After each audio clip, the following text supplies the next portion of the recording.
Hello and welcome. This is Borno Restoration. I am Jesse Tafida. On today's episode of the program, we will take you through efforts made by Governor Babagana Zulum in addressing the plight of vulnerable women and girls from education, job creation, economic empowerment and resettlement.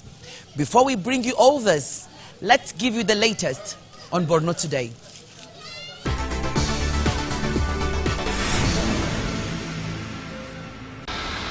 The new face of Maiduguri, the Borno state capital.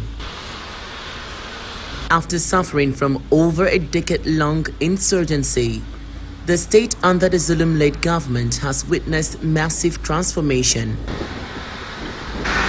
in areas of works and housing. Governor Zulum, in just 1 year of his second term, has constructed numerous roads projects, 2 new housing estates comprising of 500 units and 72 units of 3-bedroom flats delivered to civil servants. Since 2019, we've been working non-stop, and he's the people's governor, the humanitarian governor, the governor's governor, and so many things, because he has touched our lives, especially the people of Borno State, Nigeria as a whole, and then the people of Borno State. First, we talk about the humanitarian aspect of it. He has touched everyone's life. You know, he takes care of the IDPs, he has distributed his palliatives, he has done everything you can think of in touching lives. Coming to infrastructure, I've played a major role in infrastructure. We've had 3 flyovers, you know, we have 2, we've commissioned 2, we did 2 bridges, and then the 3rd one is loading also, the 3rd flyover. Borno is now described as a construction hub due to the mass construction of mega projects and so much. He's workaholic, and he knows what it takes as a leader. He serves always by example. You know what it takes to deliver what the project and the purpose of leadership. Since he has assumed office 2019 to date, he has made a lot of developmental projects, more especially 25-year project of Borno State, and then how to promote the Borno State government, more especially in rural development, roads, transportation, and all of them. Construction of roads, overhead bridges, drainages and other facilities has left Maiduguri wearing a new look. I have identified him with good governance. The reason why I say so, he is a man of justice, equity, good leadership, delegation of power. You know, once somebody acquires this kind of quality, you know, he has a good governance. Now, talk less of that.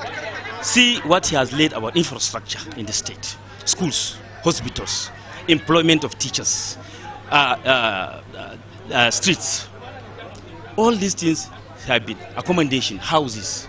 These are the qualities that I have identified with him right from the exception. As part of activities marking his 5th year in office, several projects have been inaugurated across the state which are expected to impact positively on the lives of Borno citizens. In just 1 year of his second term as the chief executive of the state, Governor Babagana Zulum has executed over 200 mega projects across the state, and residents say this is a step in the right direction towards improving their living conditions.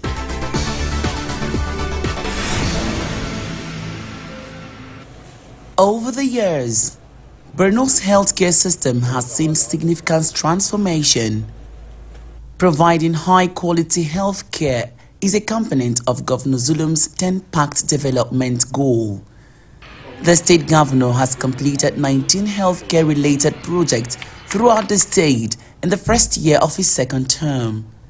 They include 6 new primary healthcare centers, a new general hospital, 2 new eye and dental hospitals, 2 new colleges of nursing and rehabilitation of 3 general hospitals fully equipped with modern facilities and drugs. More than 40% of the health centers were destroyed, and complete disruption of services. Government has to face these challenges squarely in order to systematically build back better the sector. In this regard, government produced a 25-year strategic development plan and 10-year transformation initiative. The rebuilding processes of the health sector are being pursued vigorously. Since I assumed duty as the governor of Borno State government has been providing free maternal health care delivery system to the less vulnerable in the state. The Borno State Ministry of Health, through the State Malaria Elimination Program, will continue to count on the teamwork, technical and financial support of various implementing partners that have enabled the state to attain its current successes on malaria elimination. Residents of the state expressed satisfaction with the level of improved healthcare delivery in the state. There are priorities, but he simultaneously tried to now attend to all the vital areas, and all the vital areas were given relatively much needed attention. Zulum's governance has been very, very clear to everyone in this country and beyond. You don't have to start counting what he has done. What we know is that he has been doing what he has planned to do for the state, and then we are very happy and we hope he's going to continue what he has been doing. As Governor Zulum marks 5 years in office, he assured to provide adequate support and political will to address problems affecting the healthcare sector.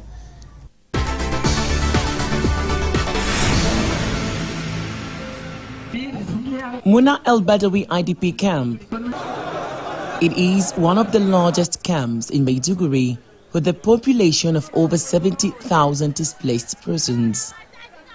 For the past 10 years, thousands of IDPs have been here at Muna Al-Badawi camp. But today's program, which is the resettlement of all of them back to their ancestral homes, is a dream come true. According to the governor, the resettlement is voluntarily. We are here today to flag off the commencement of the closure of this very important camp. Let me use this opportunity to commend the federal government of Nigeria under the distinguished leadership of President Bola Ahmed Tinubu for supporting this our resettlement program. These food items that we are given to them are from NEMA. All these IDPs have expressed their willingness to return to their ancestral homes or to other areas where there is relative peace and tranquility. Governor Babagana Zulum explained reasons for the resettlement, which became necessary. There's a lot of prostitution ongoing in this camp. There's a lot of procreation without care going on in this camp.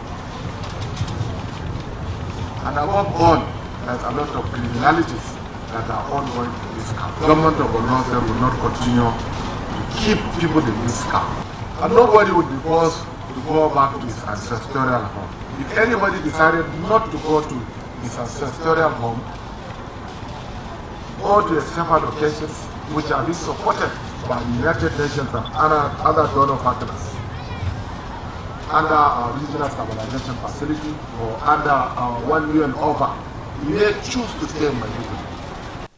The food items given to the returnees was procured by the federal government, while the cash of about 954.7 million naira is from the state government.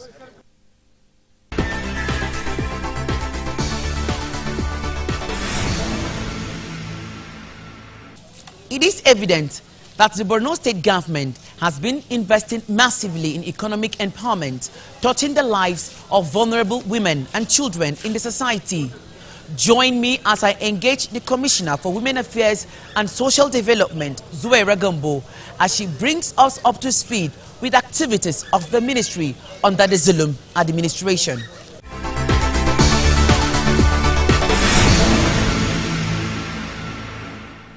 For us, it's a big opportunity. It's a more challenging opportunity because you were there before and now you have been recalled. So expectations are very high. But for me, it's a period of consolidation. An opportunity to build on what has been established, especially when it comes to issues relating to women and children and people living with disabilities. So we are grateful for being able to be given this opportunity again, and we hope to deliver the mandate keen into the leadership of our principal, Professor Babagana. Well, we are glad, we are grateful, we are happy that security has returned to Borno State, and as a result of that, all the components of the 10-pact agenda of His Excellency have taken fruition, one of which is the resettlement of IDPs and other victims of the insurgency. Most of these victims, I want to start with the victims, are people that have gone through a lot of trauma, women whose husbands were killed, whose children were abducted, women who sometimes have babies while in custody, young girls like the Chibok girls that were abducted, and so many other women, especially those that are vulnerable. Maybe their communities were destroyed and they probably were either blind or crippled or have so many other physical challenges and have been taken to the bush, but to the glory of God and because of the both kinetic and non-kinetic approach of the government to securing Borno State, a lot of these victims, including unaccompanied and separated children, are now free and are being reintegrated to their families after a very diligent and thorough family tracing processes. So that alone, the idea of reconciling families, the idea of reintegrating displaced persons, the idea of repatriating people that were hitherto displaced, to a large extent has brought happiness, confidence to the people. And so because a large number of these people are women and children, we are very much involved. We have taken part in tracing and reintegrating over 5,000 children, yes, who were separated from their families, who were unaccompanied. We have a very strong team of social workers and other partners who support us in this initiative. Once a child or children are brought out of the bush or found loitering around or picked anywhere, the first thing we do, bring them to the rehabilitation center and engage them in very serious mental health and psychosocial support. Having satisfied their mental status and other physical examinations and confirm that they are well and fit, we begin the process of family tracing. And this we do by identifying their local government areas, their ward. The team of social workers will now go to these villages and communities with the pictures of the victims, having visited the communities and confirmed through a very strong structure on ground. The traditional rulers are involved, the religious leaders are involved, the women leaders, the security agencies in that community are all involved, and certify that yes, this child, even though was abducted or maybe kidnapped some couple of years ago, we can categorically tell you that this child came from this community. We now come back, the team of social workers will return to the center and now invite the families and the community leaders, including the local government officials, to ascertain again that this child, whom we have traced the family, is ready for reintegration. And when they are going home, the government, with support from our partners, especially if it is children, UNICEF, they are taken back to their families and their communities with support in terms of food, in terms of skill acquisition, startup packs, because while they are in custody, they undergo some form of training, so that at the end of the day, they are given startup packs to join their communities.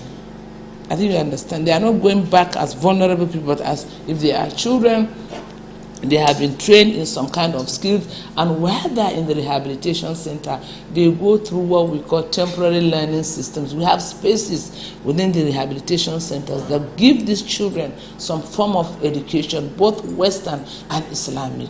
So by the time they are going back to their communities, they are well equipped to continue schooling in the communities. And bearing in mind that the government has already rebuilt schools, rebuilt hospitals, provided houses for the returning displaced persons, these children are well taken care of, and the education continues in the communities of return. Again, we have a very good partnership with some of the agencies we are collaborating with. So they may have come out as very vulnerable children, but because the government has put a structure on ground to support their family tracing, to support their integration, and sustainable way of life in the communities of return. That way, life has returned practically to normal in Borno, and everybody is being carried along. At the same time, you asked about the women. There are women who come out, maybe widows, their children, their husbands have been killed, or they were abducted and kidnapped. The same process is followed. We trace their families and reintegrate them with their families. If she was taken away from her husband and the husband is alive, beautiful, we reintegrate them. And while they're in our custody again, they are trained in various skills: tailoring, cap making, incense production, all kinds of skills that they can go to practice when they go back to their communities. And these skills are administered after a very thorough needs assessment. It is based on what they want to learn, because we have so many skills. And this again, when they return, they go back with what to continue with the skills. And we also capture very seriously financial management studies. It's very important, because it's not just about learning the skill or being given the equipment to practice the skill, but having a sustainable business that is manageable and sustainable. Talk to us through some of the initiatives you brought about to put smiles on the faces of women in Maiduguri. Basically, since His Excellency became the governor of the state, we have a very robust partnership with the wife of the governor, our first lady.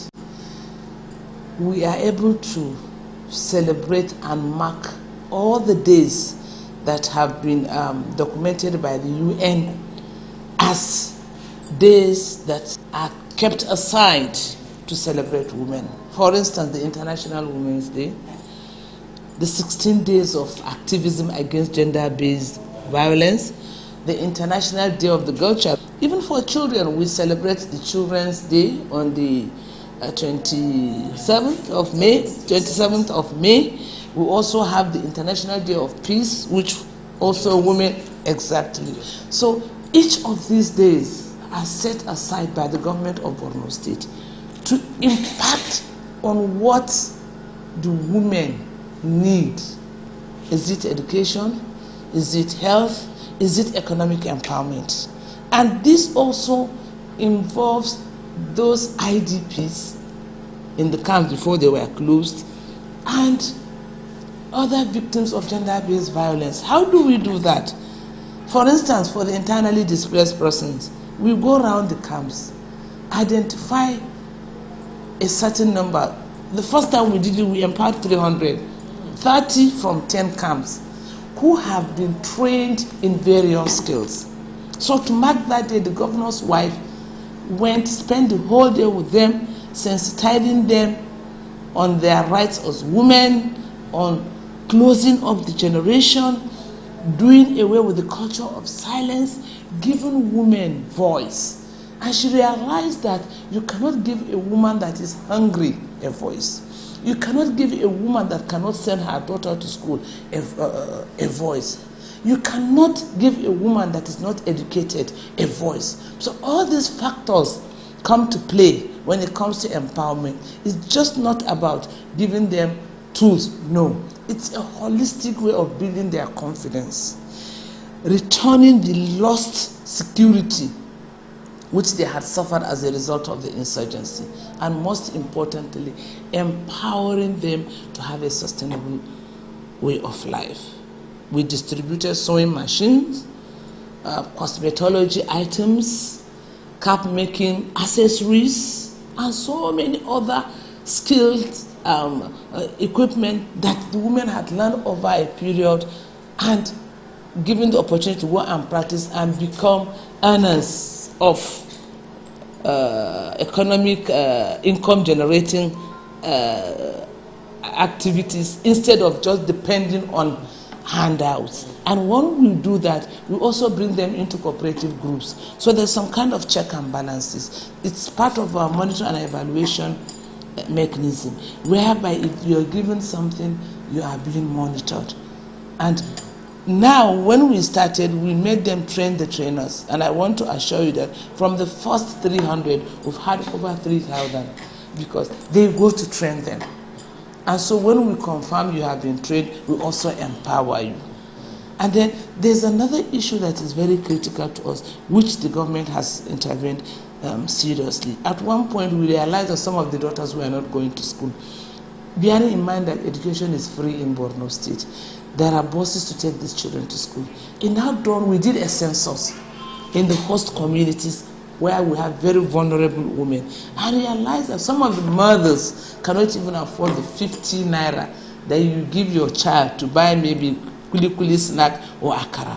And so the governor and his wife said, if people should bring up some kind of data based on the census the ministry did. And we were able to identify such women in communities where we decided on skills that do not need vigorous training. And so we empowered them as vendors, food vendors. All the accessories were bought by the government and presented to them so that they could go trade in that and feed, give their children the 10 or 5 naira, 15 naira that they needed to go to school. We also got grinding machines and distributed to the women. These machines had generators that you don't need electricity to operate. So these grinding machines, they grind in their communities and they generated money. And that brought a lot of relief and encouraged the girls to be taken away from the street and go to school. And at the bottom of it all, we don't only do Western education, because if you look at the history of the insurgency, it is the lack of Islamic education that pushed a lot of these young men. So they go hand in hand in Borno State. As we are teaching them Western education, we are also making them understand the true meaning of Islam, so that nobody can penetrate their mind and sort of misguide them in the future. And it is working very well for us. And I also want you to understand that women, as heads of households, are more compassionate, they are more committed, they are more dedicated. And when a woman has children, the children are her own. They come out of her womb. A man with all sense of responsibility may have 3-4 wives. And so his attachment to these children will not be in the same way. And so because the governor is someone that is very compassionate, he understands the logic of giving these women, because if you give a woman, she will make sure that even the husband eats out of it. She sees it as her responsibility, because a woman will do anything to provide her for her family. The same thing with a man. But a woman that is head of a family is more likely to look after the children than someone that may have so many of such responsibilities, and the resources he is being given will be dragged from left, right, and center.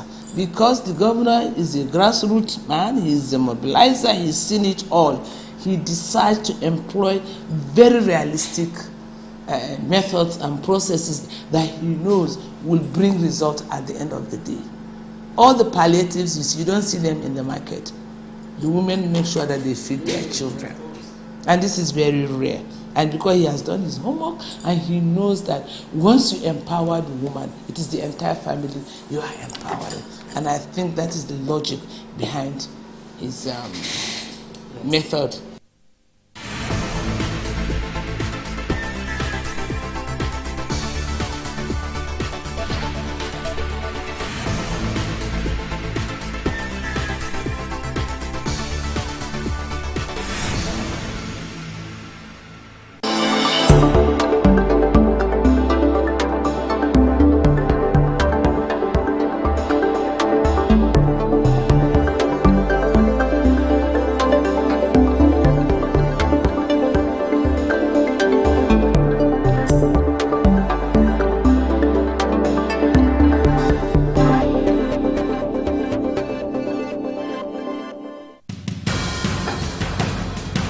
Information is power. Information is security. Information